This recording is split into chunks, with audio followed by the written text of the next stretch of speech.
Every new adaptation of Wuthering Heights gets billed like it's the ultimate tragic romance. Star-crossed lovers, storms on the moors, eternal devotion, right? But here's the thing, Wuthering Heights is not a love story, at least not in the way most people think. And based on the new Wuthering Heights trailers and the way this movie's being presented, it looks like Hollywood might be making the same old mistake again. I haven't read the book yet, I'm planning to before the film comes out, but I've spent a lot of time researching the text, the themes, and what Emily Bronte was actually doing with this story. And the more I look into it, the more I'm convinced that most adaptations fundamentally misunderstand the core of this work.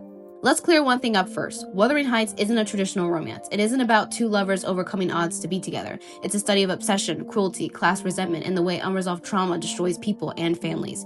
Heathcliff isn't a tortured romantic lead. He's someone shaped by abandonment, revenge, and social contempt. Catherine isn't a tragic heroine. She's someone whose choices ripple outward and cause suffering, not salvation. This is exactly why calling Wuthering Heights a love story is both misleading and reductive. The emotional center of the book is dark. It's ugly, it's destructive, and it's not the kind of thing you twist into a straightforward romantic narrative without losing the point. So when the new Wuthering Heights trailer dropped, I watched it fully expecting the usual. Stormy visuals, romantic framing, beautiful people gazing longingly in the rain. And yeah, the trailer looks cinematic, the production design looks dramatic, the landscapes are moody, and it definitely hits the gothic aesthetic. But here's where things feel off. The way it visually frames Heathcliff and Catherine leans hard into chemistry and longing, not the corrosive undertow that defines their relationship.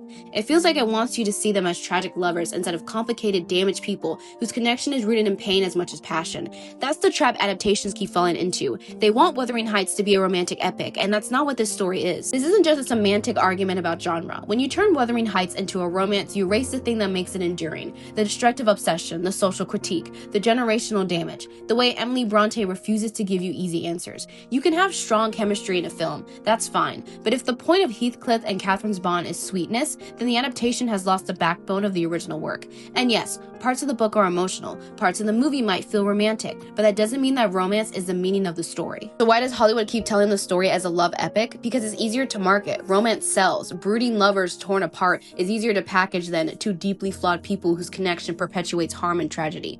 I get that, I really do. But just because something is easier to sell doesn't mean it's true to the original narrative. This is a big story with a big emotional impact. If you change the fundamental interpretation, you change the why of it. Looking at this trailer specifically, brief but stylized clips, it's clear that the filmmakers want to draw audiences in with passion and spectacle. But Wuthering Heights isn't about longing, it's about what happens when longing becomes destructive. It's about what you sacrifice when obsession becomes identity. It's about how people hurt the people they love the most. If this adaptation reduces that to tragic lovers who just want to be together, then it's not just simplifying it, it's skewing what the story means. And right now, based on the way this film is being presented, that's the concern I have. So no, this isn't a video just about a trailer. It's about how we frame Wuthering Heights as a cultural text and why that framing matters. I'm also wary of a version that tells audiences one thing while the original story says something very different. This isn't a simple romance. It's a dark, haunting exploration of how pain can become the thing that defines us. And if this new adaptation embraces that, that would be powerful. If it doesn't, then it's missing what made the original worth reading in the first place.